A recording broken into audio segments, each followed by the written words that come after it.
میرے لیے کیا ہے کہ میرے لیے کیا آسان زندگی تھی.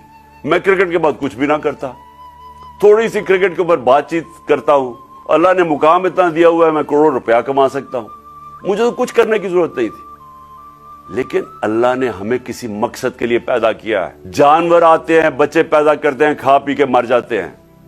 تو انسان بھی اگر اس کو اب سمجھ ہی نہ آئے کہ اللہ نے ہمیں کسی مقصد کے لیے پیدا کیا ہے, تو اس میں جانوروں میں کیا فرق رہ جاتا ہے. کہ دیکھیں, مایوسی گناہ ہے.